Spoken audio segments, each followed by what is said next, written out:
Welcome, everyone. Thank you for coming out tonight for our Meet the Candidates Forum, also called a debate sometimes.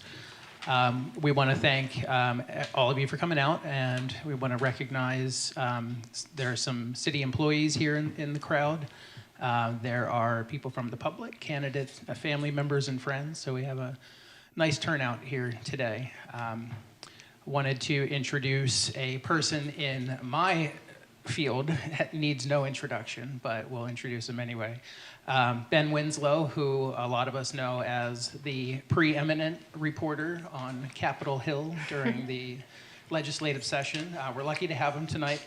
Little known fact about Ben, after the legislative session is over, he actually goes into hibernation for about 10 months. Then he reemerges every January and starts the whole process over again. So we're really lucky to have him here. Thanks again, everyone, for coming out, and I'm going to hand it over to Ben Winslow. Hey, thank you all very much, and I'm excited to be here. These are very important events because these, of course, impact the neighborhoods you live in. The decisions that they make will impact you. So I'm glad you're here, and to people watching online, glad that you have tuned in. I want to go over some of the rules for the candidates, just so that you know, because this is a forum. It is a little bit different, but we're going to give you 90-second responses to questions that I pose. The timer, as you know, is right there around you. You can see it. If you go over, I will cut you off, and I will move on to the next person because we have a lot of questions and a lot of candidates. So we need to move along, and I'm sure if people in the audience have additional questions, they can find you afterward and talk to you about them. So just please, out of respect for your fellow candidates, keep the time. You may even score points with the audience if you go less than 90 seconds. Brevity can be a thing. Audience, I would ask you, please hold your applause until the very end. No cheering, jeering, anything like that. And then I'm going to, just so that everybody knows, I'm going to start in order, and then we are going to kind of round robin it. And if by chance I screw up and miss you, just, wave at me, and then we'll get right back to you there. So anyway, but let's go ahead and get started here, and I'm going to take my seat here. We're going to start with the subject of the recreation bond election. And as you all know, the Midvale City Council has put an $11.2 million bond on the ballot. For residents, that's about $4 a month on the average priced home. As many of you know, $10 million would go to fund a new rec center, but significant matching funds are needed to actually build it. So I want to know, armed with that knowledge, do you support or oppose the bond, and why? We're going to start 90 seconds. Ben Umidi. Well, I'm a proponent of what I describe as a public-private, partnership kind of alliance.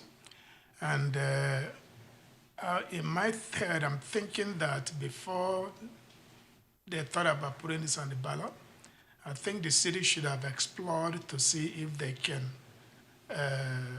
work some kind of alliance with, say, like the Youth Olympic Committee, and for building the rec center, which they could use for some Olympic events if we get Olympic in Salt Lake City again, and also make the center available to local residents.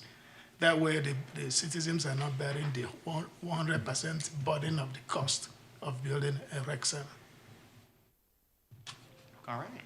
Let's move on to Bonnie Billings then. Yes, thank you for that question. I work, my day job is at Girl Scouts of Utah, where I work with under-resourced and at-risk youth. So having recreation centers in our community is really going to serve our community, our young people, and our families in a really significant way.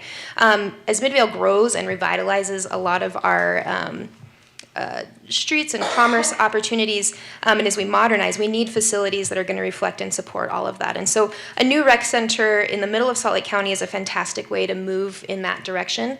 I do support the bond for the recreation center, and I would be working with the council as well as the community partners to source and those grants and other funding to get that rec center approved and going. It's a once in a 10-year opportunity, and I feel like we need to grab that opportunity and run with it. Cool. Dustin Snow. I'm for it. I've got kids that I think would benefit from it. It probably does need a little bit of work I'm with Ben here. I think that if it brought in some money to help pay for it, that would be beneficial. But no, I think all in all, I think it would be great for the community. You all are doing fantastic on time. Paul Glover, 90 seconds. I am for the recreational facility, and I have been a real proponent for it for the last 20 years. And you need to know a little the background. Midvale is an underdog in this county, and we don't get much attention because we're small and we don't have the votes. And we have asked and asked and asked. We tore down our original pool. I actually learned how to swim when I was in middle school. I've been in this community over 70 years. And we have not got anything. We have asked and we've asked and we've asked. And this gives us the best chance of probably being able to get a recreation center. It doesn't make sure we're going to, but it does give us the chance, a better chance than we've had in the past. So I'm all for it. And I just think it's the right thing to do for our community, for our children, for our high school. Everything would be a lot better for us, and we wouldn't have to use all our neighboring recreational centers that actually charge us more than their own citizens, even though the county is running those facilities. So I'm for it. Heidi Robinson. Thank you. I am for the rec center bond. I too have small children, and I find myself traveling outside the city that I love in order to provide recreation opportunities for them. We also have a lot of children that maybe don't have the opportunities to travel outside our city to get recreation. So I think recreation is important, and I think it would serve our community as a whole. Thank you. Evan Feinberg, 90 seconds, please. Yes, I am in favor of the bond for the rec center. And just to start off, I'm a teacher over in Jordan School District, so I definitely believe in the power of recreational opportunities for our youth. And I think it needs to be thoughtfully implemented while promoting care and stewardship for our environment. I think we have a really amazing opportunity here to roll this out in a thoughtful manner that incorporates greater sustainability.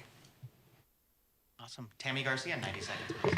I'm actually for it. I'm a member of the American College of Sports Medicine, exercise physiologist. So I did help bring in the 2002 Olympics. There was only one Utah that medaled in the 2002 Olympics. It was my cousin Billy, and he was from Midvale, and he did not get the recognition that he was from being from Midvale. But I talked to him on Saturday, and I mean, when we got the whole Olympics here, one Utah medal, he got a silver medal, and it's not acknowledged. And that was my cousin Billy. Bart Benson, 90 seconds. Well, to finish this out, I also agree with the bond. It'd be great to have a facility back in Midvale. I also have young children. It also keeps the tax dollars here. When you go in another city and then you go out to lunch after you're done recreating, you're going to spend your money there, and it's better to spend it here in Midvale. Y'all have been so great on time. Thank you so much. One thing I would be remiss if I didn't do is I would like you each to take 90 seconds and just talk to the audience. Tell them about yourself a little bit and why you've decided to run for council. We are going to start with Bonnie Billings first. You get 90 seconds, please. Great. I'm Bonnie Billings, and I'm running for Midvale City Council District 1. My day job, like I said, is at Girl Scouts of Utah, where I manage the outreach department, and I work to bring impactful programming to under-resourced and at-risk youth. And in this role, I find fulfillment in two of my greatest passions, as community building and the empowerment of young girls and women. I serve over 800 girls in Salt Lake County, and I work to build the confidence that they need to step into leadership roles within their families and communities. And as the only woman in my race, I do understand the significance of setting that example for them. I'm running for city council because of my lifelong dedication to community service and engagement. I've worked at the Road Home Family Shelter here in Midvale to support families in crisis, and when I settled in Midvale, I developed a connection with this city and its character. And as a volunteer, I have witnessed the challenges that Midvale faces. I have a bachelor's in history as well as an MBA, and I've enjoyed a 12-year career in managerial and directorial roles in both the corporate and nonprofit sectors. When I decided to run for this position, I knew that this wasn't just about me. It's about the residents of District 1. And that's why I've spent considerable time out in the district working to understand the needs of the residents. To date, I've knocked over 1,800 doors and counting, and I've had the privilege of meeting both lifelong Midvale residents and new residents. We understand the value of hard work in District 1 and the importance of having a place to call home, and I'm committed to representing all voices on the council. It's been an honor to get to know the people of District 1, and I hope to continue this journey as your representative. Thank you. Dustin Snow, 90 seconds, please. Hi, I'm Dustin. I'm a long-term Midvale resident. I graduated from Hillcrest High School. Built my first home in Midvale 22 years ago. Raised a family here. 2 of them went to Hillcrest as well. I sit on the Midvale City Planning Commission currently. I love anything outdoors on my time off.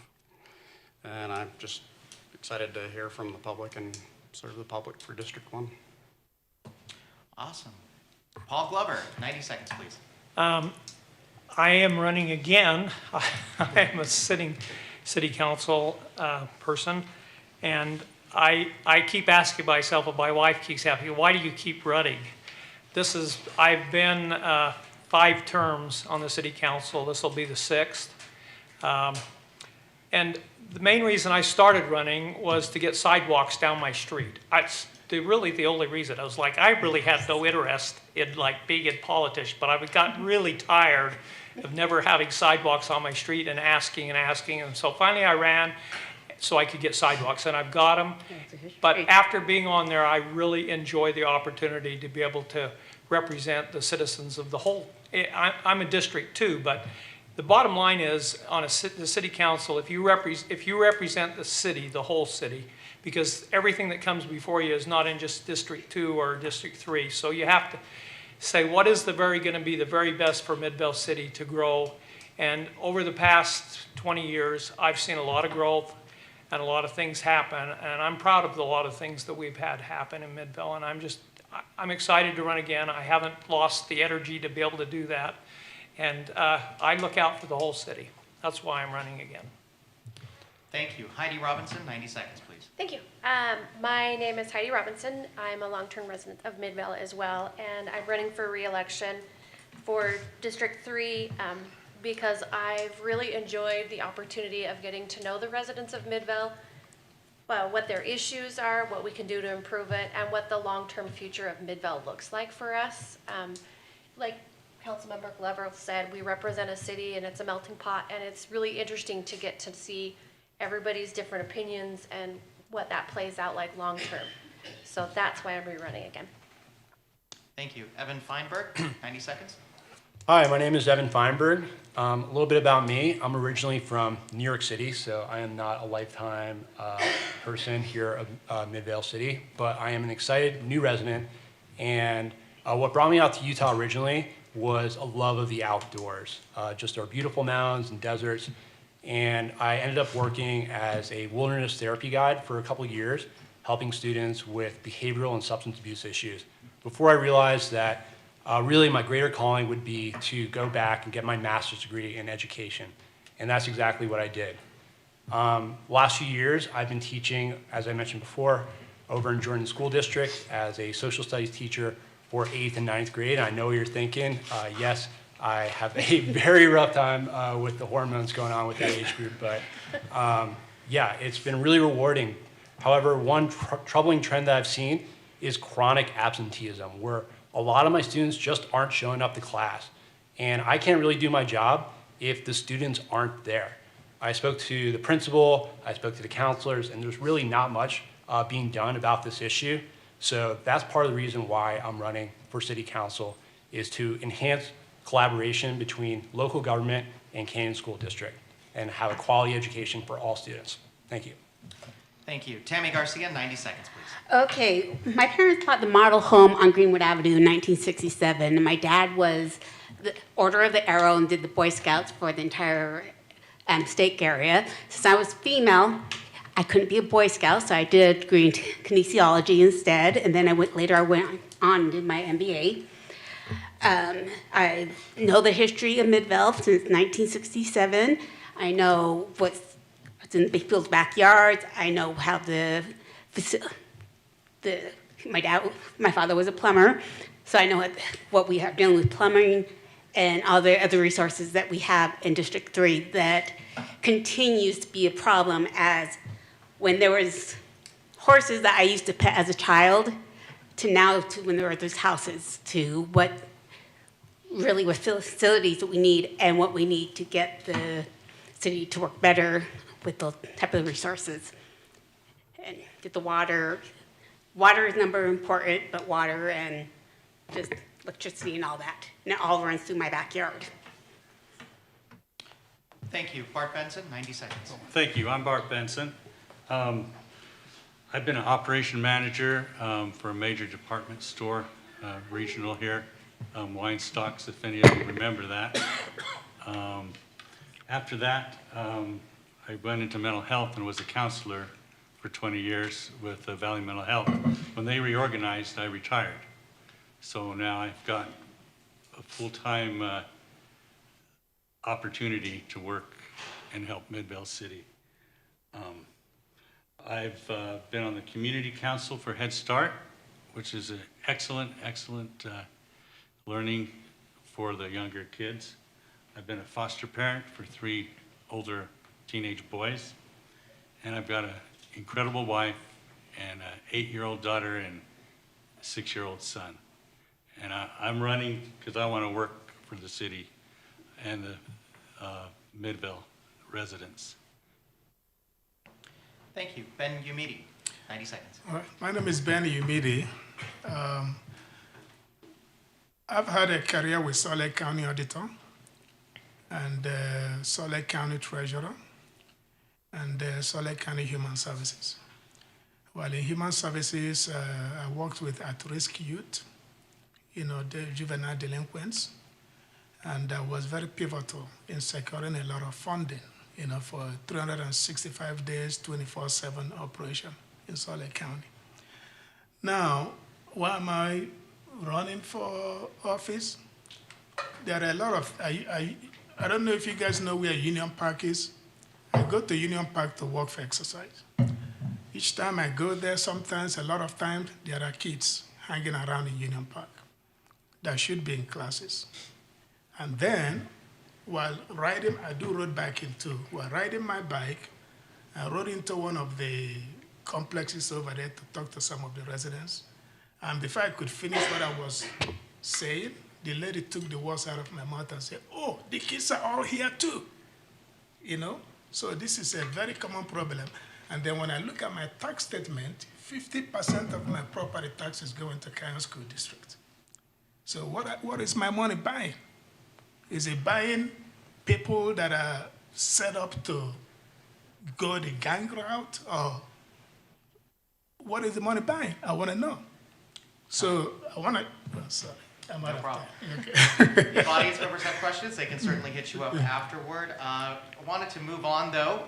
Let's start talking about the Unified Police Department and its reorganization. Following legislation that was passed this year, the Unified Police Department is certainly going to change from its current format to something else. Salt Lake County is not going to be a part of that. And as we know, cities have come and gone from the Unified Police Department. Costs to communities have certainly fluctuated. So I want to know, do you support staying or leaving the UPD, and why? We're going to give you 90 seconds to answer, and we're going to start with Dustin Snow. I don't know enough right now with the numbers to know if I think they should stay with Midvale or Unified or create our own. I do know that we do need a stronger police force. I attended a meeting with the mayor on it. It is a problem. I do think we'd probably benefit by staying. Long term, I would like to see Midvale have their own police department. I don't know, that's a tough one. I think that's a big hurdle we need to jump, and I look forward to working on that. All right, Paul Glover. My opinion is we need to stay with Unified if at all possible.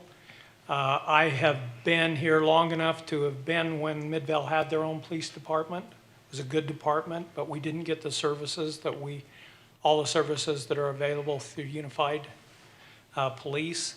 It is a challenge. Right now, we're having a big challenge of being able to work all this out, but it's my hope that we will be able to, and that we'll be able to keep the police that we have right now. I think they're doing a wonderful job, and it's just a matter of how we can put it all together so that it'll work for all the communities. I think there is, if you put more communities together that are small like ourselves, that you definitely get better coverage and you can help one another. If you're all by yourself, then you don't have that opportunity to be able to have all of the things that we really get right now. So I am all for it. Again, I've seen both, so I know exactly what you get with both. And I'm hoping that we can work this out, and I'm confident that we will. Heidi Robinson, 90 seconds, please. Thank you. I too want us to stay with UPD. I think this reorganization allows us the opportunity to find a better fiscally responsible, as well as providing the top level of law enforcement that we can get for a city that needs all of the bells and whistles. So the UPD as a whole presents that opportunity for us to be able to provide the law enforcement we need and for the amount that we can afford for our city. So yes, I do hope we stay with UPD. Thank you. Evan Feinberg, 90 seconds, please. Yes, I also support staying with the Unified Police Department. And last night I got an opportunity to review the budget, and it seems like expenses have been going up quite a bit year after year since 2020. And one of the line items on that was law enforcement. So certainly if there's a way that we can be more, like my opponent, Ms. Robinson was saying, be physically responsible with how we're allocating those funds to law and order in our community, that would be ideal. Thank you. Tammy Garcia, 90 seconds, please. Okay. I support the Unified Police Department, but I had a condo on the other side of 13th Street at Shadow Ridge, which is Cottonwood Heights. Their gamma reports are so detailed, and they have the technology that the Unified Police Department does not have. So I do support the Unified Police Department, but we do need to get them better technology to be able to make those gamma reports and have it as detailed as possible to make sure that when anything happens, you have the time from when you made that call to the police department, that they detail every single little bit. So the only issue I have is that their gamma reports are not significant enough. They're not detailed enough. They need to be more detailed. Thank you. Bart Benson, 90 seconds. I would support staying with UPD, but I'd like to see them become more diligent in patrolling the streets. I've talked to a lot of people where that's just missing. When Midvale had their own police department, you knew the officers, I knew them by name, and they seemed like a lot more socially oriented to the residents.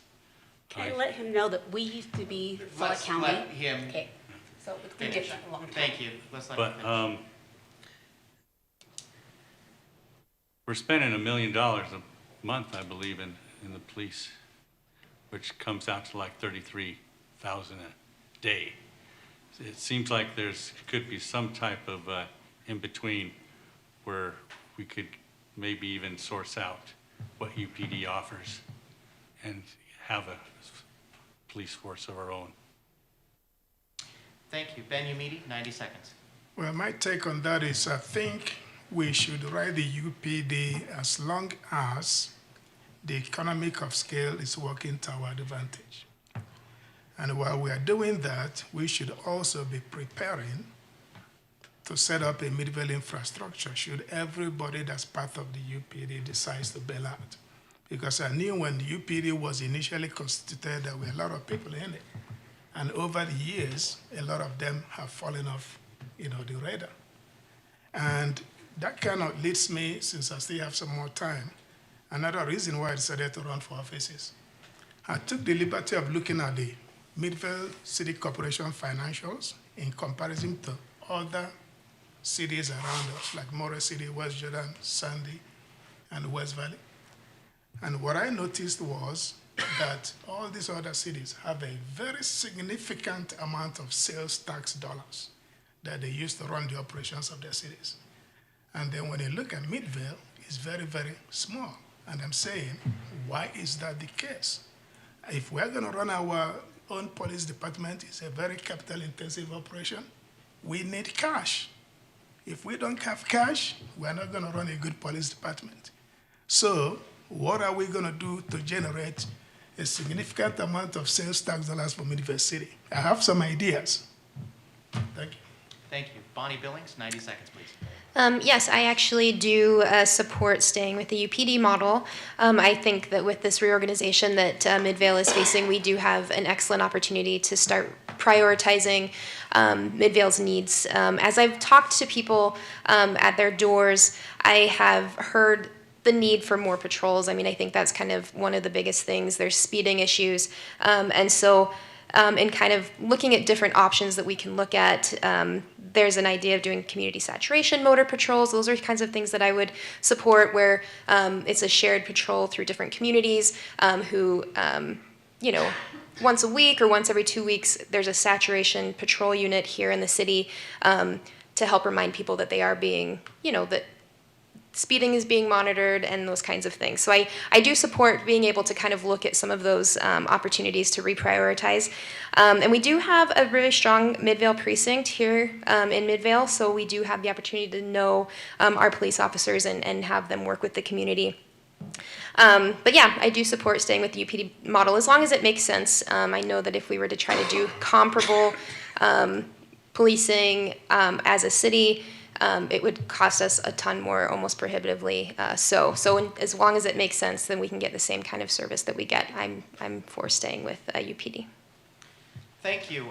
This brings me to a follow-up question. What part of law enforcement in your community do you value the most and want as part of any future police force? I'm going to give you 90 seconds again to answer this. We're going to start with Paul Glover.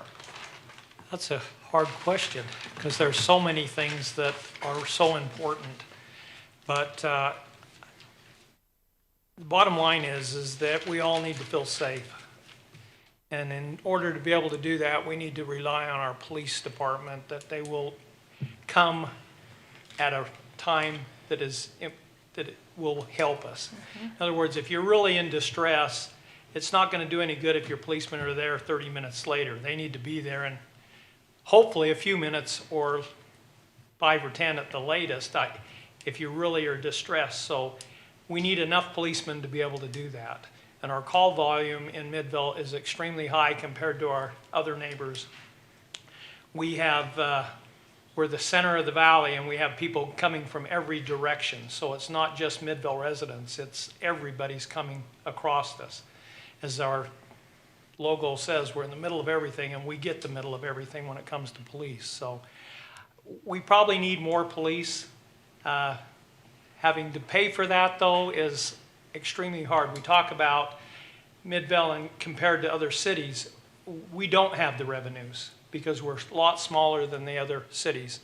So we do need to figure out, and I'm a businessman, so I'm all for revenue. But we just need our police to be able to respond quickly. Thank you. Heidi Robinson, 90 seconds. For me, I think the biggest thing with law enforcement would be the availability and the trust.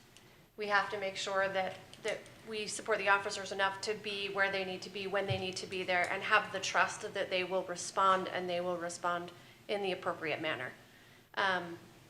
My partner is in law enforcement, so I see the other side of that. He works for a neighboring city, and I think it's an issue on both sides of the aisle, the availability and the trust in the officers. So moving forward, I would like to see more of that in our law enforcement community, and that would be it.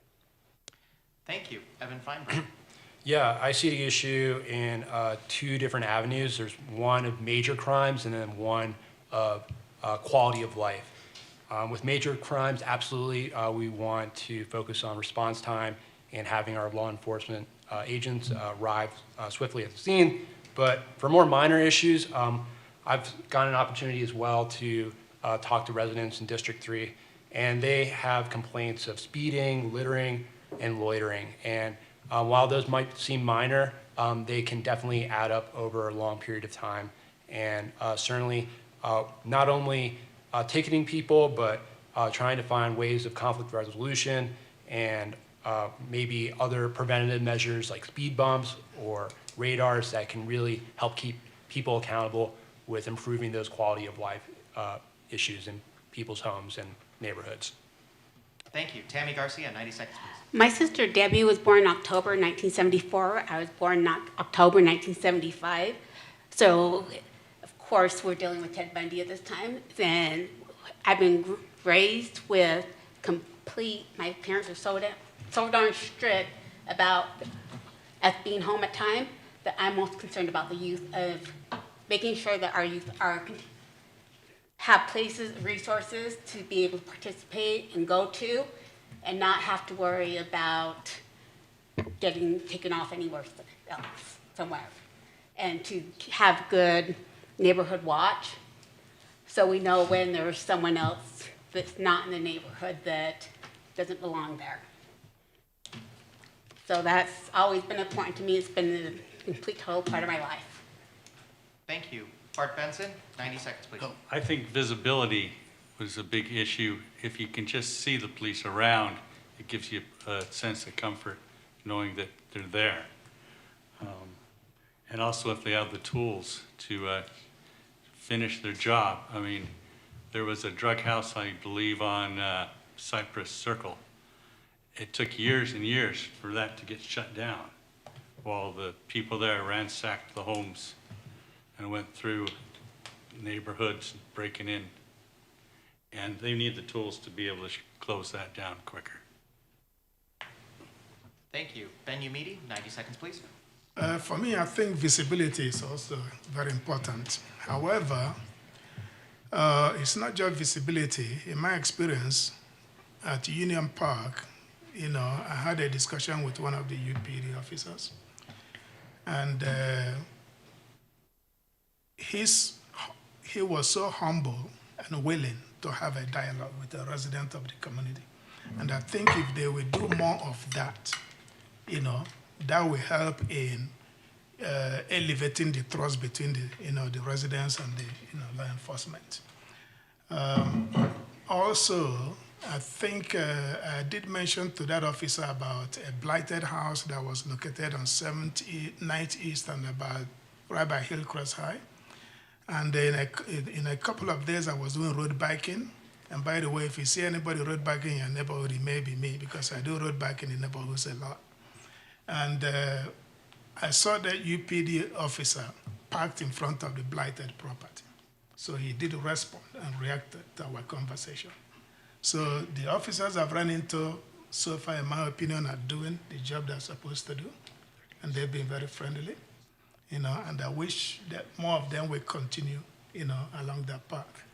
But again, as far as visibility goes, you're gonna need more officers if you want more visibility. And to have more officers means more cash. Thank you. Thank you. Bonnie Billings? Yes, I think a lot of my fellow candidates have touched on decreased response times.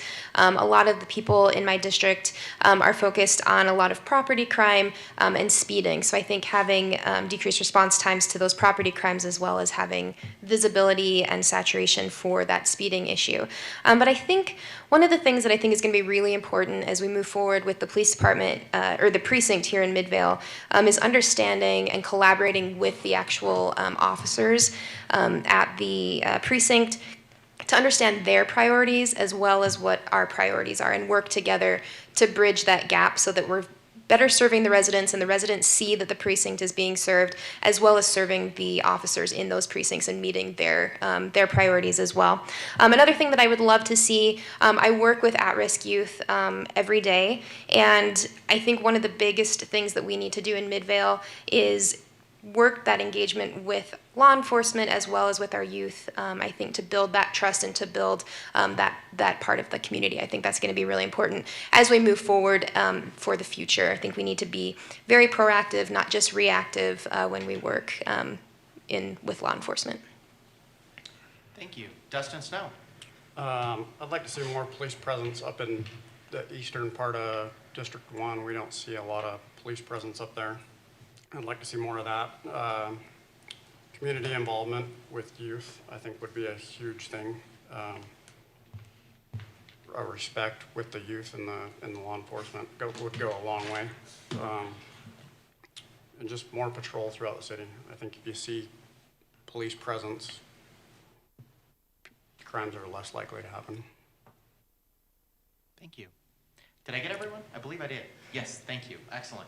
I want to move on to 7200 South, and thank you to the constituent who submitted this online.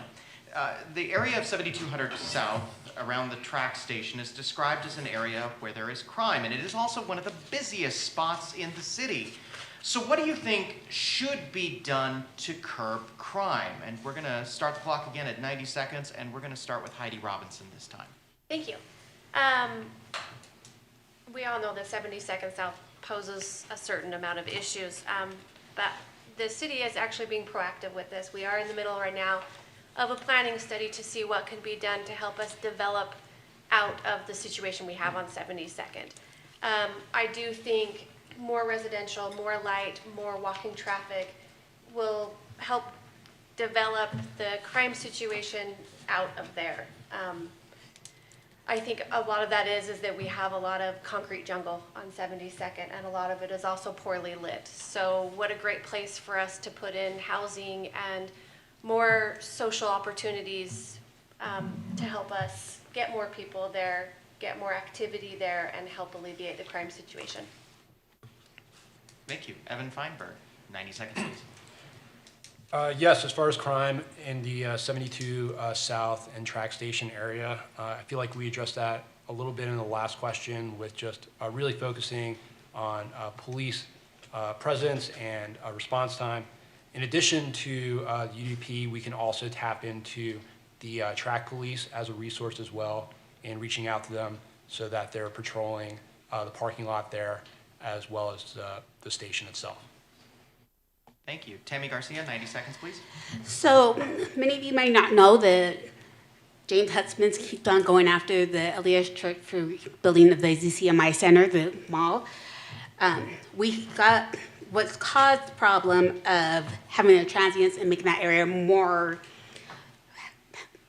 dangerous for everyone is the cheap motels that we have that we no longer need. We don't need those Motel 6, and there's another one right there too, to have our truckers go by and have to stay there at night, like where they used to do when we only had I-15. So when Salt Lake City decided to clean up the transient in Salt Lake City, they sent them down to Motel 6 because it was cheaper for them to pay those hotel prices. So what we need to do is actually get rid of those lower-end motels, because we actually do not need them in this area because we do not have truckers commuting. That's the way they go through I-80. And also, we're going right up to the canyon, so it's more of a tourist area. So we need to clean those up and make them nicer areas so we don't have as much problems there. Thank you. Bart Benson, 90 seconds, please. I've got a couple little rental units here in Midvale, and I like to see the hotels there on 7200 held to the standards as landlords are in the Good Landlord program, where their licensing can go up if they're not compliant and have problems for their business license. Again, visibility is a big thing, and I like to see some type of businesses move in there that would keep the community engaged instead of the riffraff that hangs out there now. Thank you. Ben Umidi, 90 seconds, please. The problem we are having there, in my opinion, is similar to the problem that they used to have on 2100 South truck station, where the truck line splits, one going to West Valley and one going to Draper. And what UTA did was they have a permanent UTA police presence there. And ever since they instituted that, those kind of issues kind of, petered away. And I think they need to do the same thing in 7200 South Truck Station. And I also understand that UTA owns that old abandoned warehouse there that's been sitting empty for so many years. They don't want to do anything with it, I want to dialogue them. What, you guys want to turn that over to Midvale City so that we can do something with it? Or are they just going to hang on with it and leave it unsupervised? And then people can hang out there and do, whatever they want to do.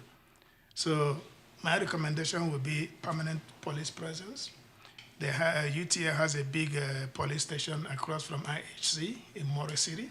Maybe they can shift some of that, down to, the Midvale side to help, contain some of the people that cause trouble in that area. Thank you. Thank you. Bonnie Billings, 90 seconds, please. Yes, I think they are doing a 7200 South study right now, and I'm really looking forward to that coming out so we can make those data-driven decisions. I think that it's really easy to kind of sit up here and say this is what should or shouldn't happen, but we really need to look at that data before we really kind of solidify our support for one thing or the other. I think that there's things that we can do in the short term that will kind of help deter it, looking into getting things like more streetlights, more visibility for law enforcement, traffic patterns even can help deter that crime, more signage, more patrols. Again, going back to that saturation patrol model with the community, with other communities, I think would be really good. And in a long-term plan, something to kind of think about again, before or after making data-driven decisions, it may even be a good idea to kind of think about, could 7200 South become part of our redevelopment agency and put into an RDA as we move forward? Could that help in that situation? Thank you. Dustin Snow. Community patrol, maybe. Possibly moving cop cars around at different times that aren't necessarily have cops in them. Incentives for hotels or higher crime businesses to bring on-site security, and just tougher on repeat offenders. All right, thank you. Paul Glover.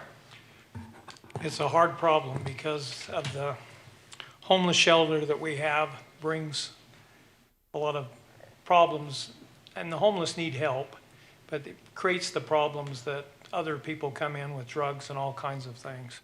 And so it is, as far as our whole city, that corridor has the most crime in all of our city. And we are studying it, and the state is giving money as an RDA type of a situation to developers to be able to redevelop, so we'll have to see what happens there. But it's going to be a struggle. No matter what we do, we could put a lot more police in there, and we're just going to push them to some other place. So I wish I had the answer. If I had, it'd be done by now. But we are working on it, and we'll continue to work on it to be able to make it a better place to live. And a lot of the suggestions you guys have given are great. Lighting and patrols and all of these things I'm sure will help. But until we can really come down with struggling to help the homeless, we're going to receive it. Salt Lake got rid of the homeless out of downtown because of the problems we're having. They put it out here and they put it all around. So it's not just our city, it's cities all over Salt Lake Valley this is happening to. It's a struggle, and we're working on ideas. Time. Thank you. Go.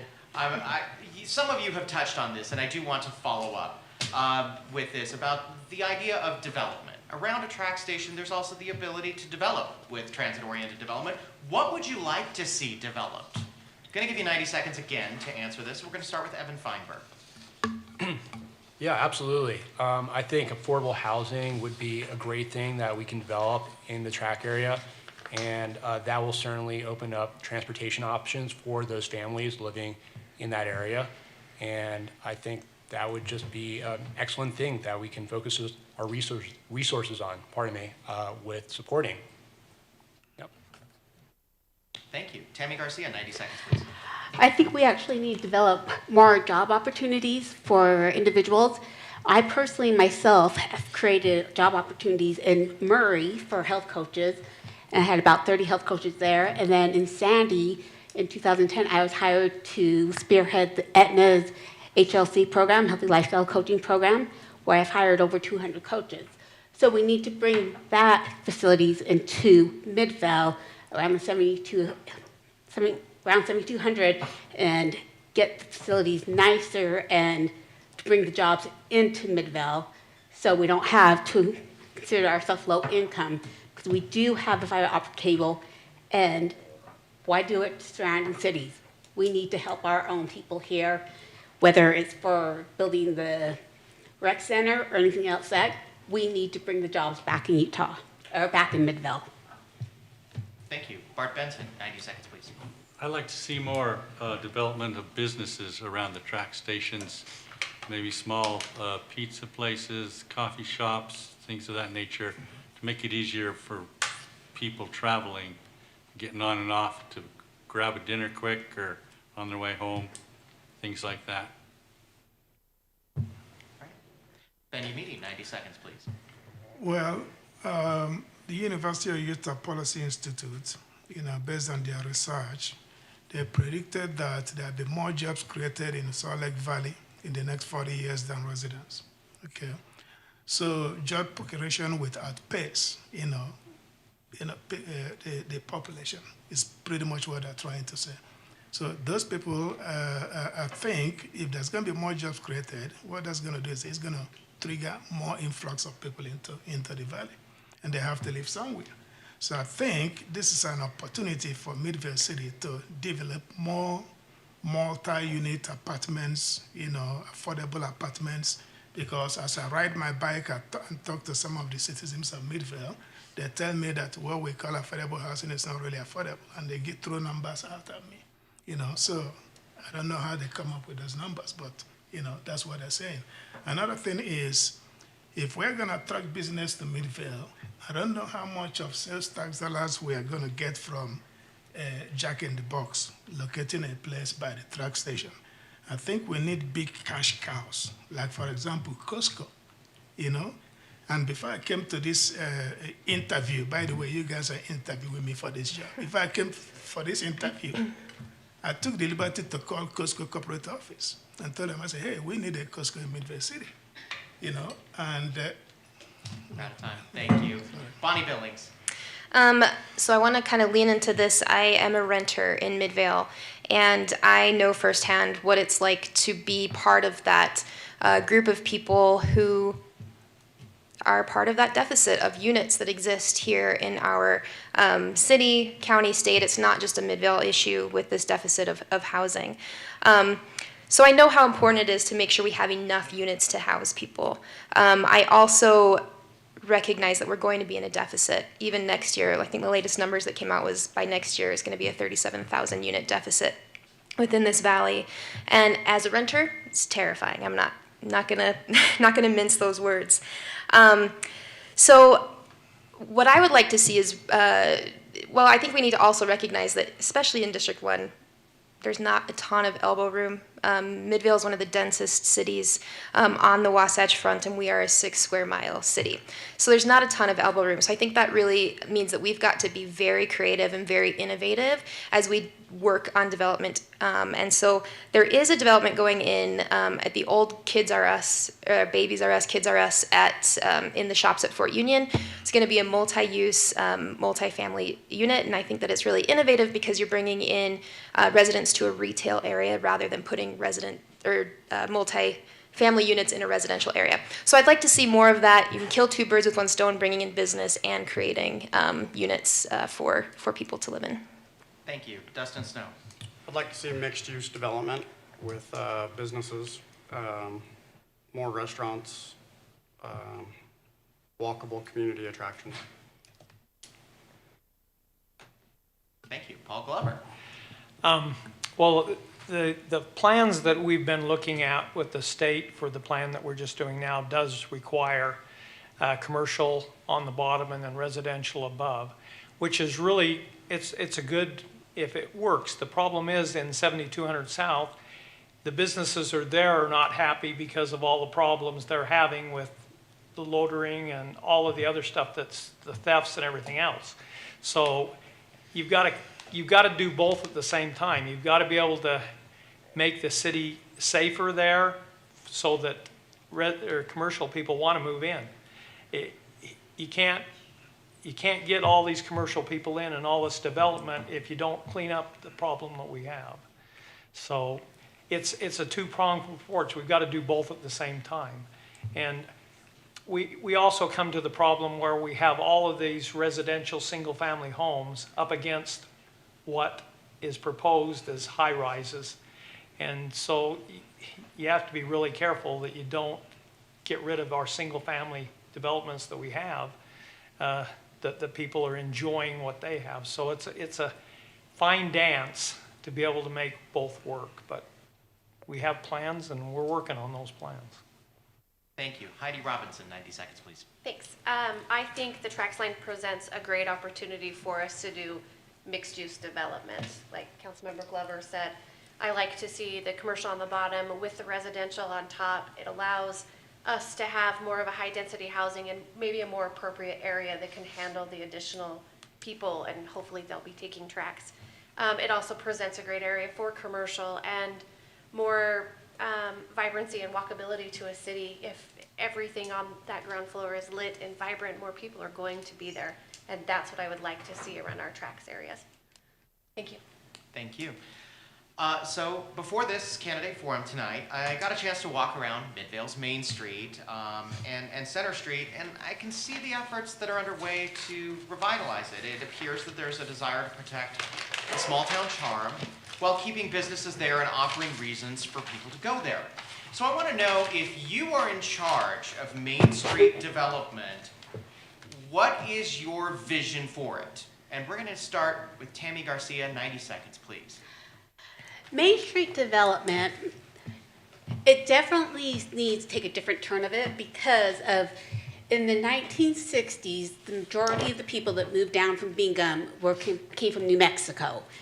So now they have a very strong culture, myself included. My mom moved down with him, but my dad came from New Mexico. But now they're doing it more to a different Hispanic type cultures. So we need to embrace that. And we also need to, with everything that we've done through Midvale, between the comedy club, between the banks, between everything we've done on Main Street, it's a hard place for commerce because of just the location and the parking.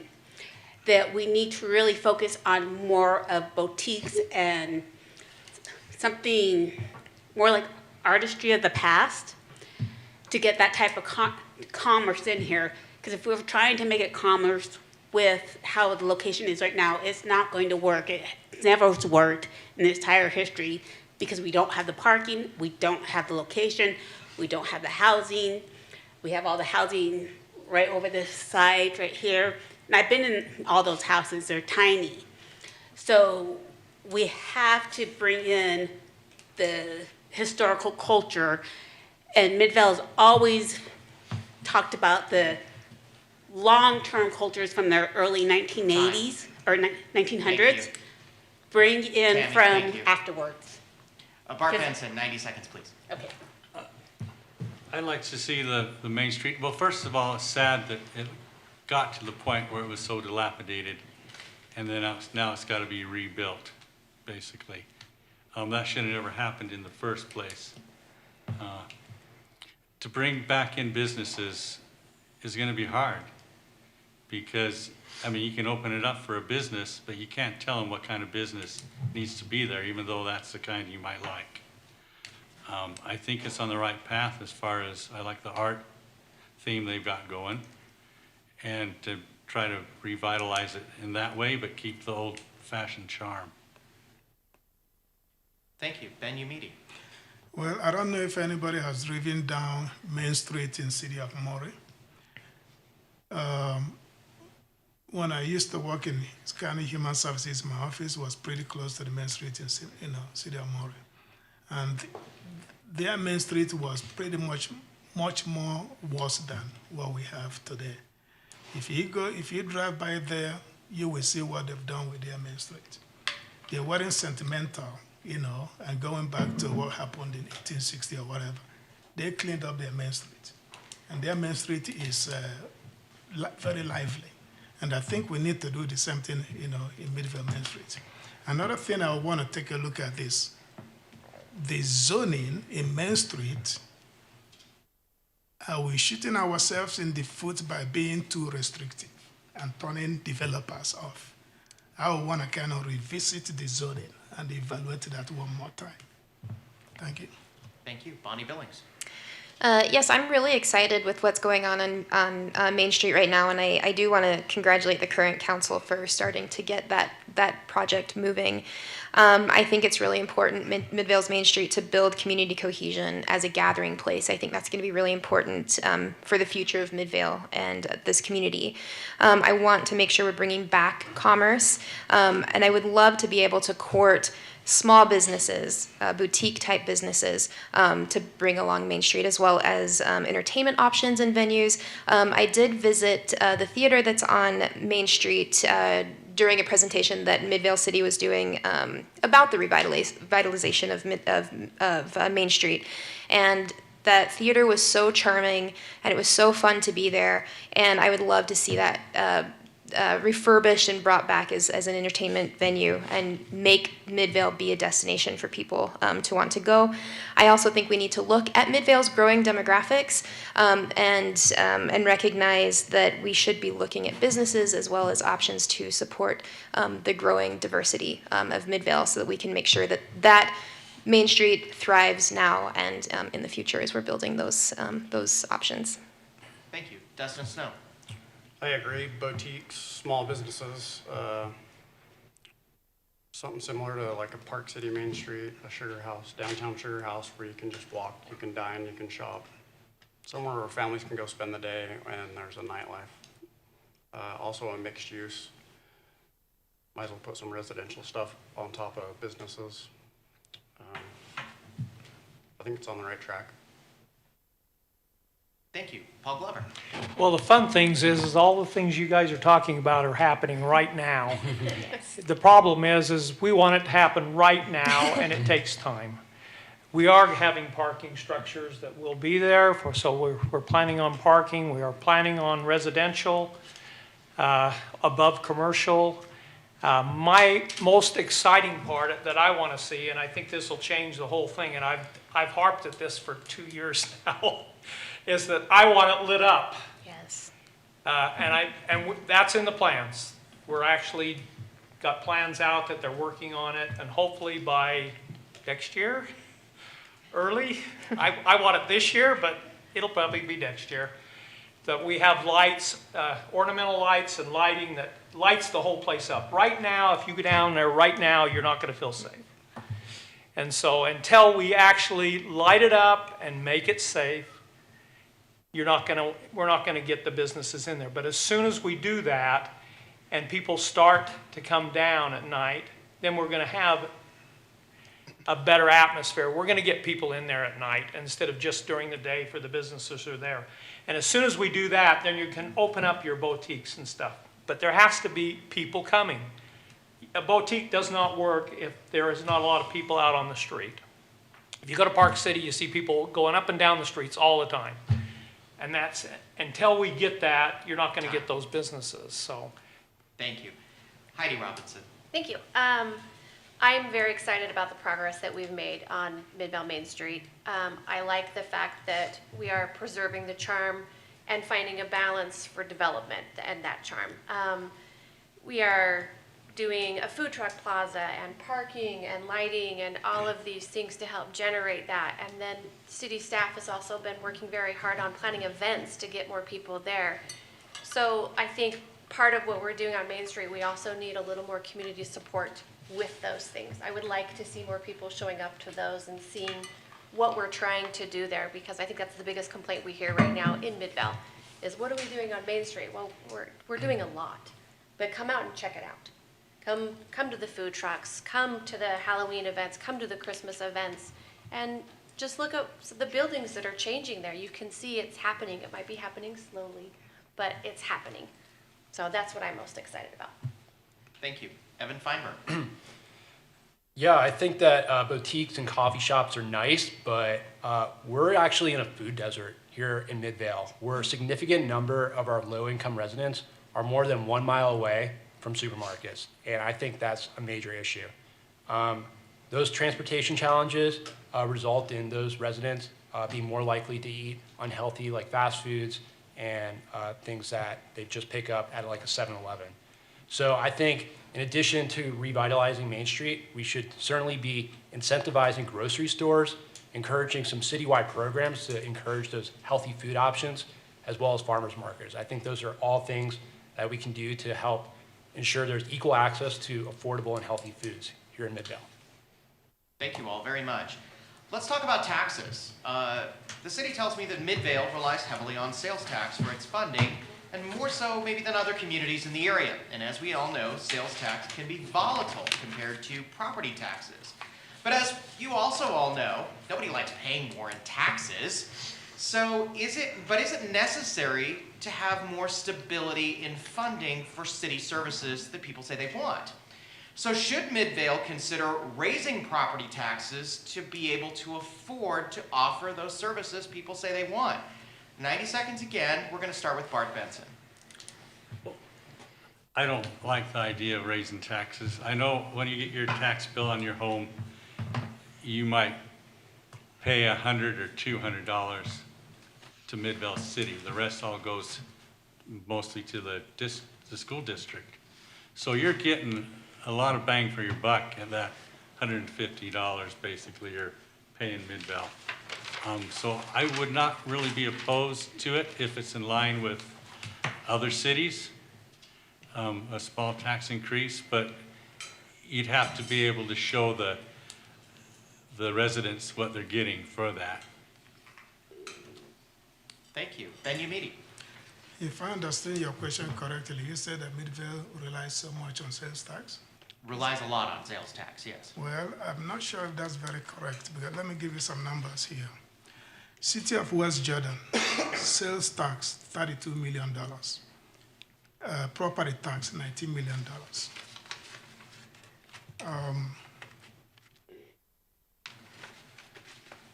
Salt Lake City Corporation, sales tax, $160 million. General property tax, $119 million. And when you come to Midvale, you have property tax at about $75 million and not much of a sales tax. So I'm not sure we are really relying on sales tax to run Midvale City. And I think we need to flip that ratio. And that's one of the reasons why I decided to run for office. We need to flip that ratio and increase our sales tax dollars. Thank you. Thank you. Can we get the clock reset and for Bonnie Billings? As I've been out talking to Midvale residents, one of the common themes that I hear that they love is that they do have low property taxes, and low property taxes compared to other cities in the area. So that is something that's very important to the residents here. The other thing I hear often is that it feels like there's an increase in fees but a decrease in services. And so there's obviously a need to balance those two things. They're kind of diametric on that.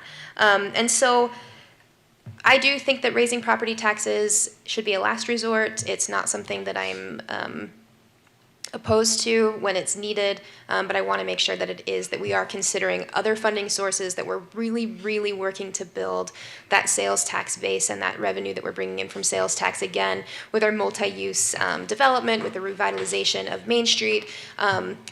We can start bringing in more of those tax dollars so that we can, as often as we can, avoid those property tax increases. Thank you. Dustin Snow. I don't think anybody wants tax increases, including myself. If we had to increase it, you'd have to really sell the residents. If they're happy with the police and they see more police presence, they're not going to mind paying more. I think it's a balance where we need to keep taxes low and give the max that we can. Thank you. Paul Glover. So we do rely mostly on sales tax for our revenues. Property tax is way down in, so if you look those up, that's the way it is. And so roughly, and these are just rough, we get about $10 to $12 million a year on sales tax, and we take in about $4 million a year in property taxes, approximately. So, but I hate property tax. I think it is the most unfair tax that we have. I know why they use it because of your question. It is a more reliable tax. And so the schools use it, everybody uses it so that they get the same amount every year and don't have to budget not knowing what's happening. But the problem is I pay more for my property tax now than I ever did for my mortgage. So it just keeps increasing. We have to increase because of inflation, but we only need to increase what we need to be able to provide services. And we need to provide services that we don't have to provide the luxury Cadillac services of everything. We need to provide basic services and keep our property taxes low as we can. Those are my opinion. Thank you. Heidi Robinson? Thanks. Like has been said before, I don't think anybody wants to raise property taxes. But we also are dealing with an aging city that is trying to balance out how do we keep our residents with clean water and good roads while encouraging development. So I think on occasion, unfortunately, it does have to happen in order to sustain the city in the path that we have chosen. We will need to raise taxes on occasion. It's not a great thing, but I'd like to make sure that we are balancing out needs, like actual needs versus wants to raise taxes. Thank you. Thank you. Evan Feinberg? Yeah, I think I mentioned this before, where I've noticed that expenses in the budget report have been going up year after year since 2020. And that is not sustainable without an increase in real estate taxes. That's just the bottom line. What I would recommend is moving to a different budget methodology of like completely changing to zero-based budget approach rather than just adding more taxes onto old layers. Just a little bit about zero-based budgeting is a method of budgeting in which all expenses must be justified within each new period. And I think that can help streamline some of our expenses that we've seen adding up year over year. Thank you. Tammy Garcia, 90 seconds. Please. Okay, I can tell you right now, my recently deceased brother pays more taxes on Armani Avenue than anyone else, and I'm in a situation where I only pay taxes as well too. We are getting people in here that are to building these low-income apartments. They're getting tax credits to build these houses, and so they're taking money from our community. What I think is most important is that we decrease food taxes so everyone can eat healthier, but also when we go into retail, if we're going to do tax credits, not because we have so many people living in apartments on the west side, that to penalize the people who actually own the buildings, not give them credits to build here, and also help us decrease our food taxes so we can eat healthier, and also the retail taxes too, there's stuff that a lot of people don't need, like video games and stuff like that, that should be taxed higher than our food and our home. Thank you all very much. Let's talk about infrastructure now. As has been mentioned by some of you, you do have aging water, sewer, and streets, and fixing it, as we all know, just isn't cheap. So do you support any kind of a fee increase to pay for them? And I also want to know, what do you think is the biggest infrastructure in Midvale that needs fixing right now? Get 90 seconds on the clock, and we're going to start with Ben Umidi. Well, the last time I was out here, we got a pitch about our water system, and because of that, there was a rate hike, to kind of fund that. And I remember asking the question whether the Midvale City was going to explore if there are any kind of federal grants that could be used towards that purpose. And I was told, yeah, there were some grants out there, but it would take some time to trickle down to Midvale City.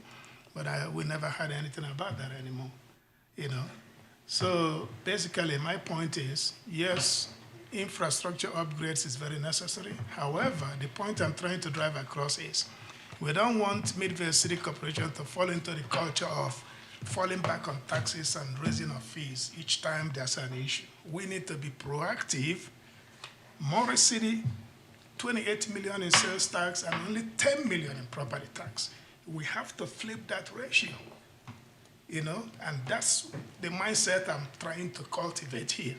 And not just, yes, I know, yeah, you could raise taxes to fund any kind of project out there, but that should not be the default business process of Millville City Corporation. We need to change that thing. Thank you. Thank you. Bonnie Billings. I'm really glad that Midvale is taking necessary steps to address our infrastructure concerns, and I also do plan to take that proactive position to continually maintain our infrastructure so it stays modern and functional. We do have, starting in 2024, a $9.9 million bond to be working to improve existing infrastructure, and we're going to start hearing bids and project bids for that. So that's just something that's coming up for Midvale.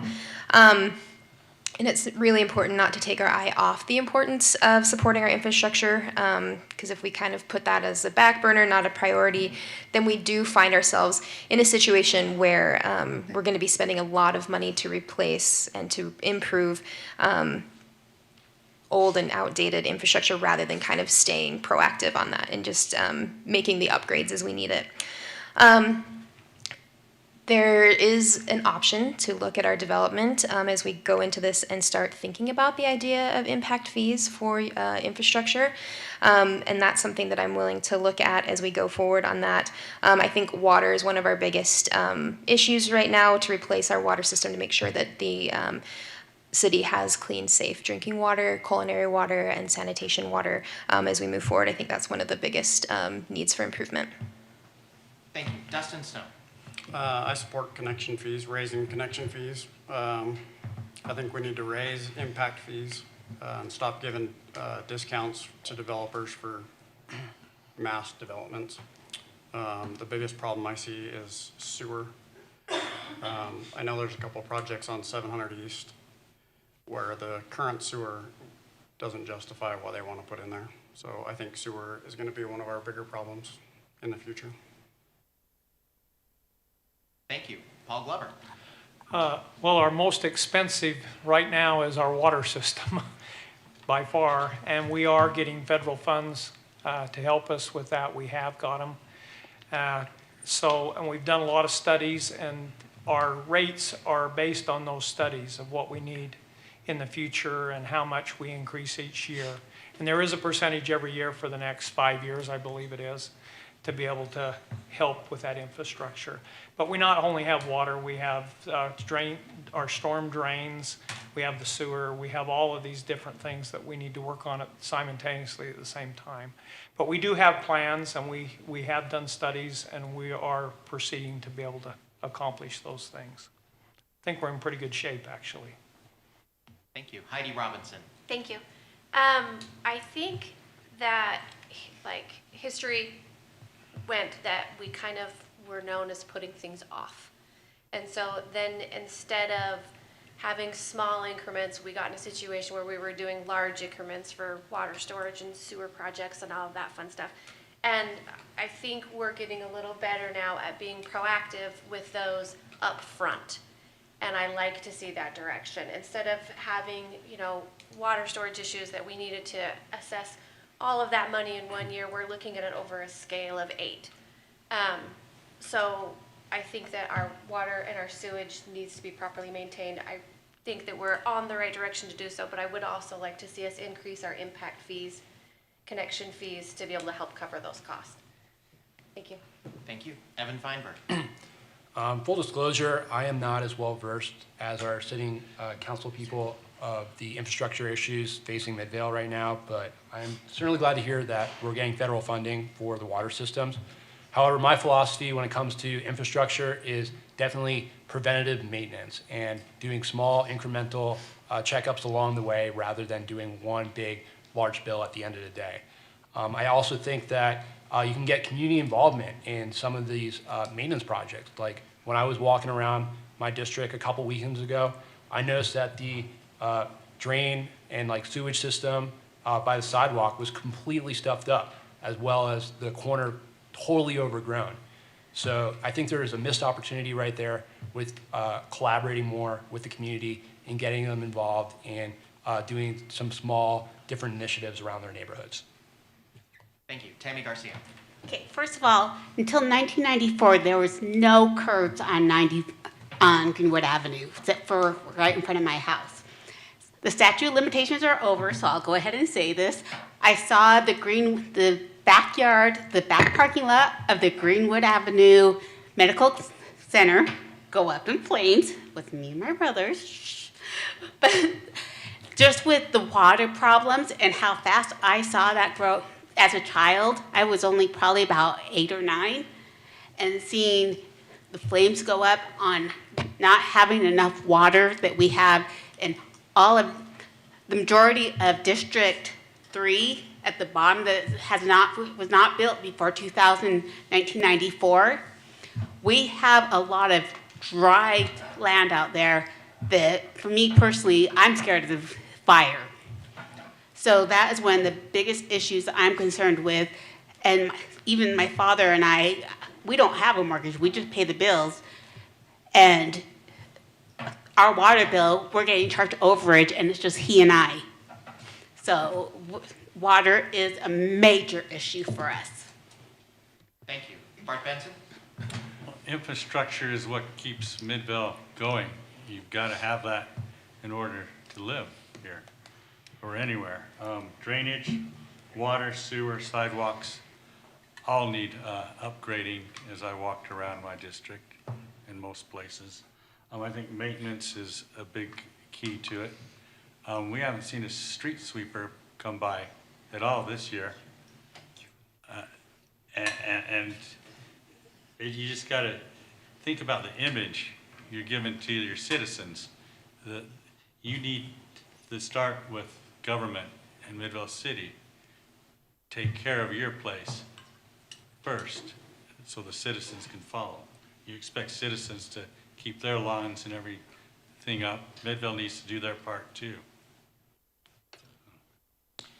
Thank you all. Along the east side of Midvale, some have complained that it lacks assets like parks and trails. So what investments do you think Midvale should make in this area? And even if you don't necessarily represent that area, you do still vote on the budget. So we're going to put 90 seconds again on the clock, please, and we're going to start with Bonnie Billings. This is a great question because it's something that I've been thinking a lot about. I live right behind the shops at Fort Union, and so I do spend a lot of time walking to that shopping district from where I live because I think that's a really great thing to make sure we're including and doing more walkable, bikeable areas in the city. Unfortunately, it kind of is not. We're kind of talking about Main Street, making it a place where people want to be and feel safe. The shops at Fort Union are kind of more commuter. They're kind of, people run errands there. So it's not a place that a lot of people want to spend time in. So I would love to see that area kind of revitalized at some point to include promenades and walkable areas for that area and start looking at what we can do in places that it already exists. I also do support the canal trails that are being built. I think that's going to be really great as we move forward. For that, we don't have a lot of open or green space in District 1, so anything we can do to kind of help promote that, I think, is going to be really good. Another thing that I think is a cool idea is the murals down on Main Street have been really popular, and I would love to kind of see if we can bring that over to the east side as well as we look to revitalize some of this. It's my understanding that there is some money to do that, but we still need to kind of work out some of those logistics and working with those businesses. So those are some things that I would love to see. I think it creates community cohesion and makes the east side great. Thank you. Dustin Snow. I'm not for the canal walkway. I think when people think about the Jordan Parkway walkway, the first thing I think about is crime. I think right now there is several other places where the money should be spent that would benefit us more. Police would be top priority for me. Thank you. Paul Glover. Kind of goes back to the recreational bond and the part of it that would be put into trails. And connectivity from the east to the west through some of those interchanges. I'm for that, and our citizens want it, they need to vote for the bond if they want to have more connectivity, more trails. I'm for it. Thank you. Heidi Robinson. Thank you. I too am for the trails, and I think ensuring biking and walking routes throughout the city, connectivity to east to west, would be a really great benefit, especially to the development on both sides of the spectrum. Along with that also goes for the green space on the east side. I'm hoping that maybe we can see some development that will help us get to some open space, some green space, some recreational space up there. So that would be something I would look forward to in the future. Thank you. Evan Feinberg. As a former outdoor educator, I am a huge believer in the transformative power of the outdoors. And therefore, I am a strong supporter of the trail system in having more access to those opportunities for our citizens. Like many of our candidates have said, this would create more north to south pathways, not just for adults, but for children. If they are commuting on their way to school, they can certainly access those trails, and I think that would be a huge benefit for our community. Thank you. Tammy Garcia. Again, I'm a certified exercise physiologist with the American College of Sports Medicine, and I actually have several what are called the bikes, specialized bikes. They're actually very lightweight because I have to go uphill. My favorite ride is going to 20th East and then going down Creek Hill. I have came across several people who I've tried to sell like older bikes that I don't use, and they weigh so heavy that I'm like, you're never going to get that up the canyon. I think that we do need the trails, and we do need the education to know that you need either a better bike, either a carbon or aluminum that's going to be able to get yourself up the canyon and also have the safety to be able to come down the canyon without getting hit by a car. Like I said, I live on Greenwood Avenue, so it's constant traffic that you're scared when, now especially with Hillcrest getting so big, once the students are driving, you don't want to get hit. And I've had people in my life before got hit on a bike. So I think it is very important that we have those. Thank you. Bart Benson. At this present time, I would be against the canal trails. I think we need to focus more on our infrastructure as a city. The city doesn't need one more area that it needs to take care of right now. It needs to take care of itself first. Thank you. Ben Umidi. Well, as a road biker, one of the problems I face road biking is Midvale City streets are not marked for road bikers. Unlike when you go to Salt Lake City, you can see clearly marked lanes for bikers, for cyclists, I should say. And I think we need to do the same thing in Midvale City, so that people, because right now, if you're riding down Midvale Center Street, the cars pretty much on the road. They feel like you have to get out of the way for them because there is no markings whatsoever that tells them they need to stay on the side of the road. So I think at a minimum, we should start from little things like this. Make sure there are markings on the street.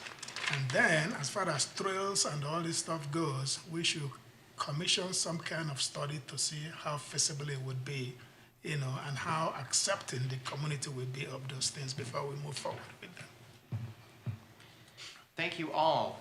Let's move on to talk about rentals. According to the city, about 58% of Midvale's housing is rentals. That's actually larger than Salt Lake County as a whole. And while when I say rentals, some people may picture apartment buildings, there are a lot of single-family homes that are up for rent. So is this a problem, and is there anything that you think should be done about it? We're going to start with 90 seconds, and Dustin Snow, please.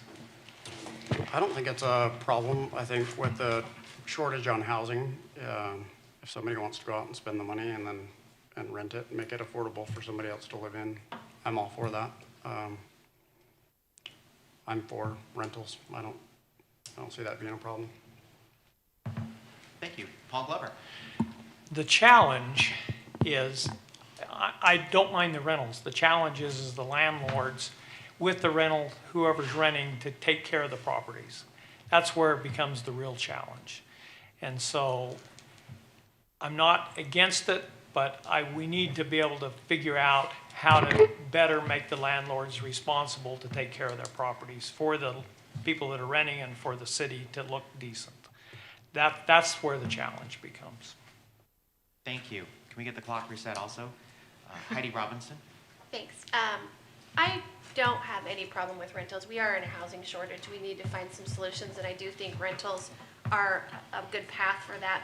I do think we need to get a little more aggressive with good landlord programs and make sure that the landlords are meeting certain criteria to be able to do that, including, just making sure your yard is taken care of and all of that, and also find ways for the city to help, incentivize affordable rental units as well. So I am for rental units. Thank you. Evan Feinberg? Yes, I'm in favor of rentals, speaking as a renter. Yes, very much a huge fan of that. But what I believe is there needs to be more regulations to help protect tenants from unfair eviction practices, and that we require landlords to provide valid reasons for eviction. Just a quick story. I had been living in my apartment for about 7 years, and this was last fall when my landlord, with very little notice, evicted me, and there was no reason. So I was totally blown away. These are people's homes, and we need to treat them like human beings. Thank you. Tammy Garcia? Okay, on 7200 South, I'm for Airbnbs. Beyond that, anywhere else in the community, Airbnbs are not essential because on 7200 South, they go straight up to the ski resorts. Rentals are fine. I've been in my area long enough to know what houses are problematic and what are not. And I was able to go across the street and tell a renter saying, hey, you have too much traffic here. But no matter what, people need to be able to rent a good space and they want a good community. As long as they become part of the community, I'm fine with it. But we need to be careful with how popular Airbnb is getting, because we don't want them in our communities with our families and our kids. We want them in the area that's going to help us bring tourism in to get them up to the ski resorts. Thank you. Bart Benton? Well, as a landlord, and that's been my side kick since I was 18 years old, investing in rental properties. I've got 3 here in Midvale. And I'm a good landlord. I take care of my tenants. But it goes both ways. You can have bad tenants too.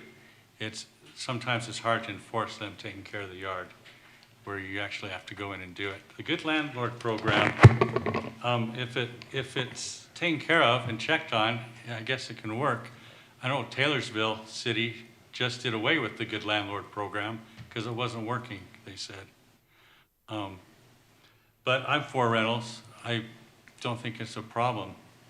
It's helps the community as far as, it's no different really than a home business, a beauty shop or something like that. So. Thank you. Ben Umidi? As far as rentals goes, I'm for rentals. However, there's one thing that I'm concerned about. And fortunately, I looked at the mayor's master plan for affordable housing, and I say, thank you, Mayor, you've addressed some of those concerns.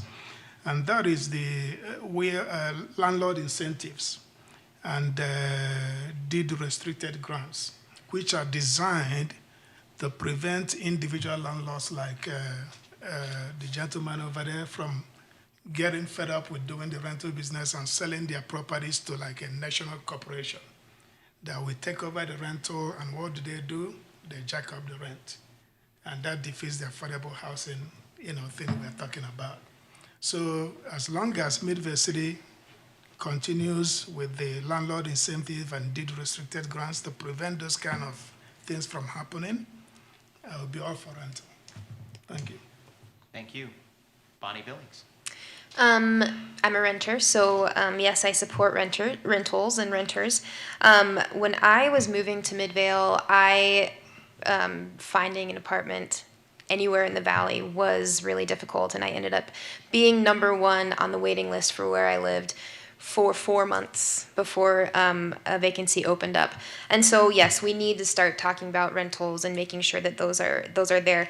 But with that, also thinking of ways to incentivize affordable housing and bring that to Midvale as well.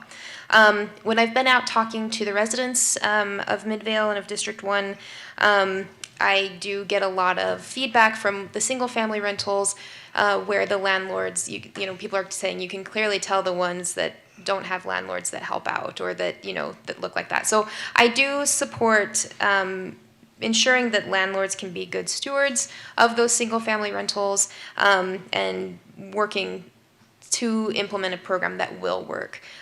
Because I do think just trying something to try something isn't the answer, but making sure that we do something that does work for our community. I think also an issue that people bring up with these rentals is parking, which is a really complex issue as well. But I think those are things we can address too. I want to pose a question brought to us by a Midvale resident on social media who asks, how long have you lived in Midvale?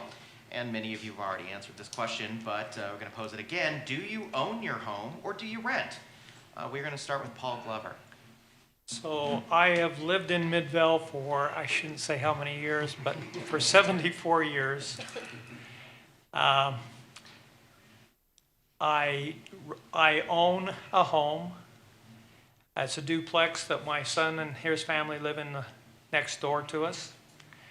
I own a business in Midvale, and I own a rental property in Midvale.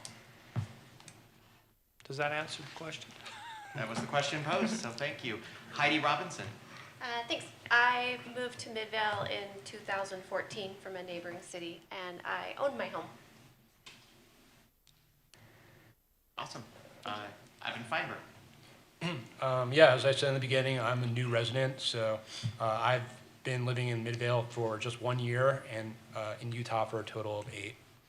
And as I said before, I rent my apartment. Thank you. Tammy Garcia. My parents bought our home in 1967. They had it paid off in 1982.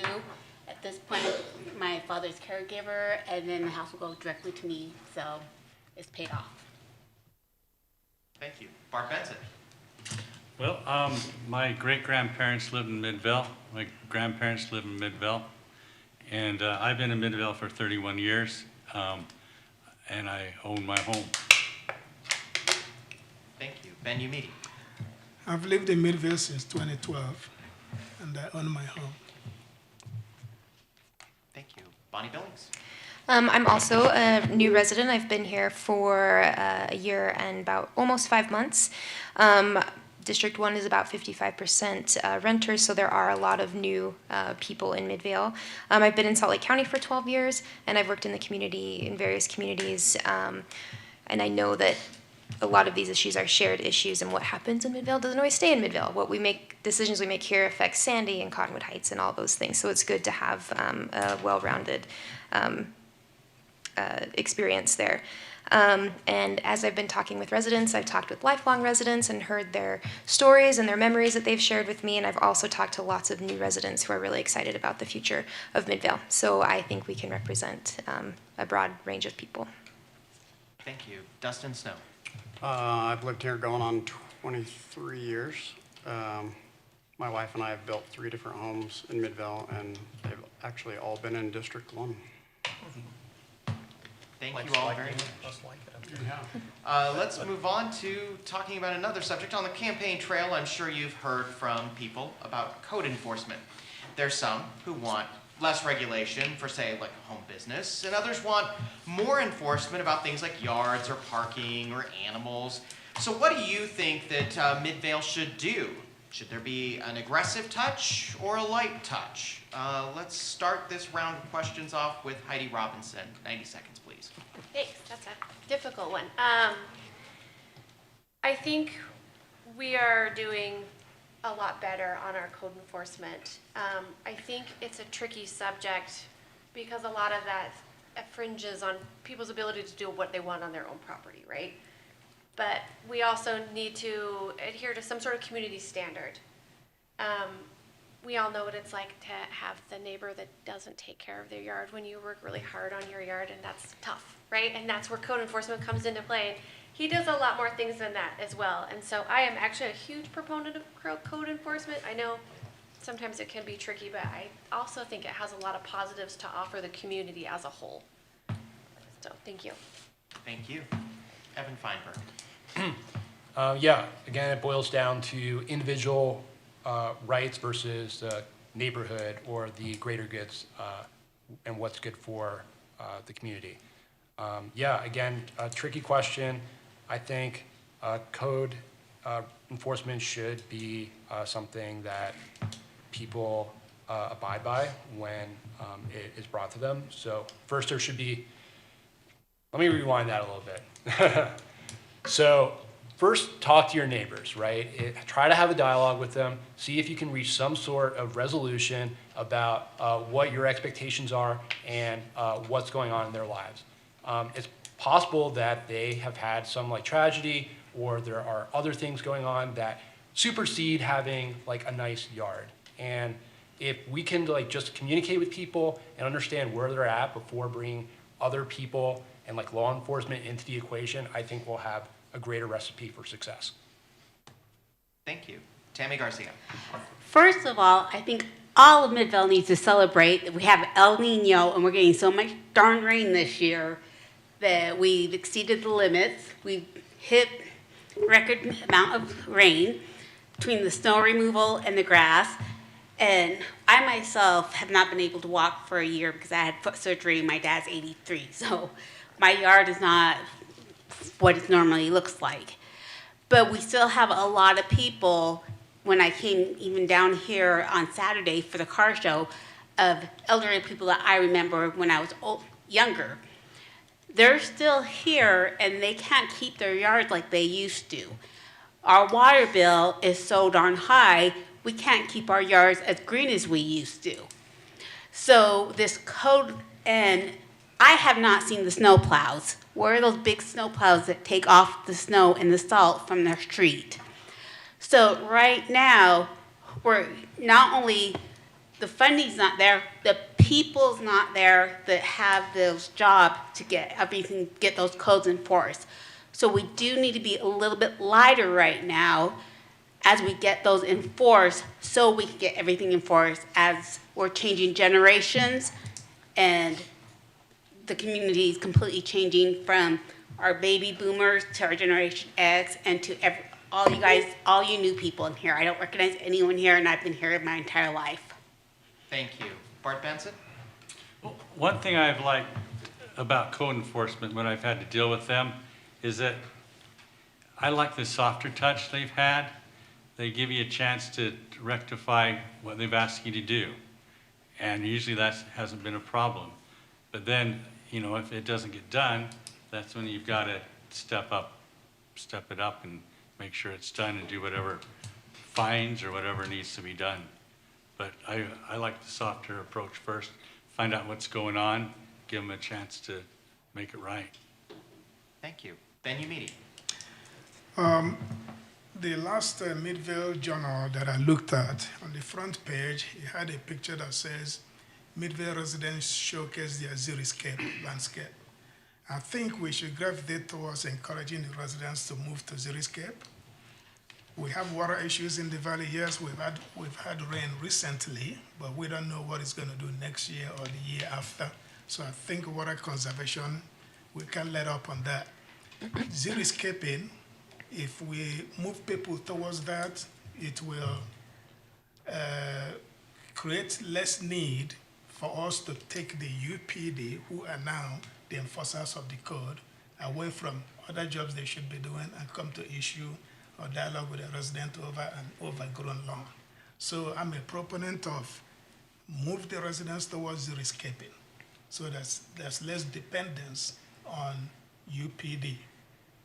Thank you. Thank you. Bonnie Billings. Yeah, I agree with Mr. Amidi about working to incentivize moving into more water-wise plants as well as xeriscaping, because that does kind of lessen the opportunity for overgrown yards and for missing those kinds of codes that exist. I think incentivizing. I've had residents say that Midvale used to do like a beautification or beautiful yards kind of award.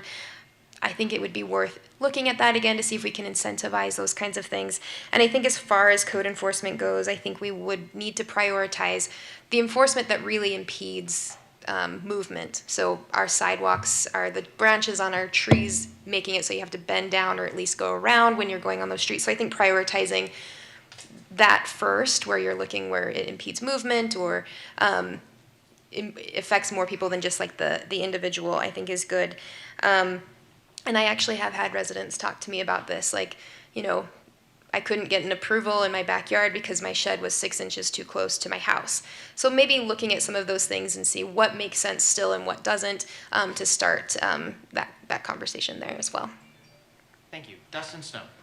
I'm for code enforcement. I think he's pretty understanding. He gives you several chances to right the wrong. And it's not always negative. I've seen him get out and actually help clean up stuff. I think it's a must, especially with the large number of rentals that we have in the city. I'm all for code enforcement. Thank you. Paul Goldberg. Code enforcement is actually working really good right now, at least in my opinion. I've been on long enough to know that I've seen different ways we've done it. And I've seen all of the different complaints and ups and downs, and we've changed it back and forth. But right now, I think it's working really rather well. I am for it because I think it keeps the city more beautiful and not as much trash and garbage everywhere. So I think we need it, and I think the way we're doing it right now is appropriate. It's kind of like being on the city council. Whatever decision you make, somebody likes it and somebody doesn't. I've been on the other end of code enforcement where I've got the ticket. So I appreciated it, though. It's time for you to clean up this little area. And so they gave me plenty of time to do it. And if I had a problem and I couldn't get it done that soon, all I had to do is ask for extension of time. And it got done. So, yeah, I think we're doing a great job with code enforcement right at the moment. Thank you all, and you've all been wonderful about minding the clock this evening. We've come to the end of this forum, and I'm going to give you a last chance to make your pitch to the audience, to people watching online, at least for tonight, your last chance for a pitch. Why voters should choose you when they fill out their ballots. And we are going to start with Evan Feinberg. 90 seconds, please. Hi again, my name is Evan Feinberg for Midvale City Council District 3, and the main campaign issues that I'm running on are providing quality education with collaborating more between the City Council and Canyon School District to help support our students, our teachers, and our families.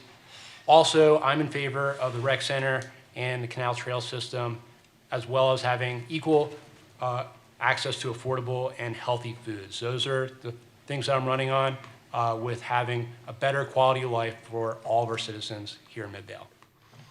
Thank you. Tammy Garcia. Just with the history of Midvale that I know, since way back, when the entire majority of District 3 I know the history of.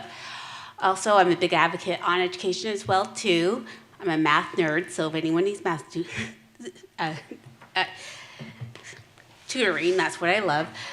But also just trying to get the water system and making sure that our taxes are being used resourcefully to help not only the east side, but also the west side too, since, I mean, this is home to me. This is, people live in houses where my grandparents lived, where my family lived, and all that I'm here to stay. I'm not going anywhere.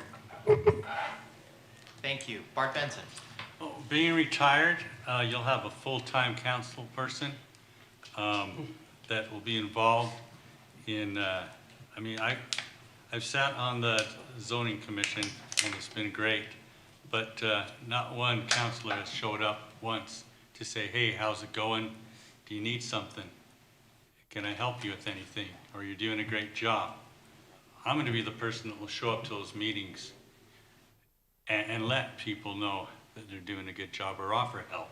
I wanna go on ride-alongs with the police and see where they might need help or what's going on or why things aren't getting done. Same with the snowplow. I'm gonna be involved, not just sit back. Thank you. Ben Umidi. Well, what I want to say is that I don't think we can rate hike and tax our way through every problem that Midvale City confronts. And that is why I think we need to re-engineer Midvale's business process.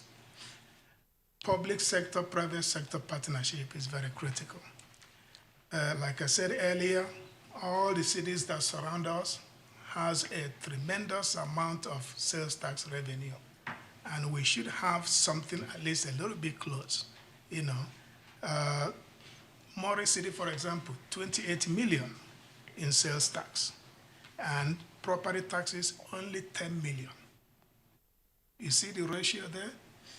And then you look at Midvale City, 16 million in property taxes. And what else is there? About 4 or 5 million in other revenues, you know. And I'm looking at the comprehensive annual financial reports here. I think we need to rethink how we do business and change these figures and flip it. That's the only way you could get your streets plowed when it snows. That's the only way you could have your streets swept. Like somebody told me theirs haven't been swept in 3 years, you know. Until we change this number, a lot of services is gonna lag behind. Thank you. Thank you. Bonnie Billings.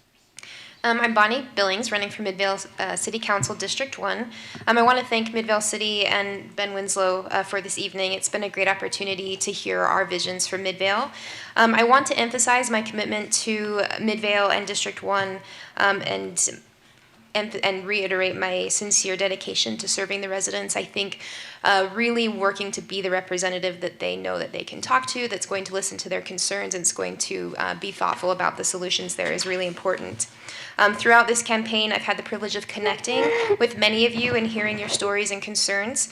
I have knocked over 1,800 doors, and I am getting ready to start it all over again. And with each conversation, my passion for the community grows stronger. I bring to this role not just experience and skills, but also boundless energy and an unshakable desire to be the representative that District 1 deserves. I'm not just asking for your support, I'm inviting you to join me on this journey. I live in this community with you, and we all have a shared desire to be part of a thriving community. To learn more, visit my website, bonniebillings.com, and thank you for your time, your consideration, and your support. When you receive your ballot the beginning of November, be sure to mark Bonnie Billings #1 as your choice this year. Thank you. Thank you. Dustin Snow. I'm Dustin Snow, running for City Council District 1. I just want to be the guy that listens to our long-term property owners. And I want to be on the front lines of solving our law enforcement issues. Thanks for your time. Thank you. Paul Glover. Opportunity to be able to run again. I would like to thank all of the candidates here for running and being able to put yourself out. I know it's a lot of work, and it's a great opportunity to be able to look at Midvale and see how we can improve. I would also like to thank all of our city staff, our mayor, and all our city council. I think they're doing a wonderful job, and I am happy to be in Midvale. I said I'd been here for 74 years. My family has been here since 1893 on the same piece of property. So I have roots in Midvale that go very, very deep, and I'm glad to be able to serve. Thank you for the opportunity. Thank you. Heidi Robinson. Thank you. I am running again for District 3. It's been a highlight of my life to work for the residents of Midvale, and I am really proud of the work that we've done on everything, but I still think there's a lot more to do, and I think I have a lot more to offer the city. and I'm hoping that the residents choose me to do so. Thank you.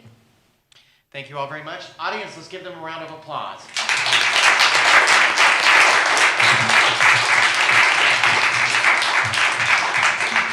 And as always, a reminder to register to vote and to get out and vote. Thank you all.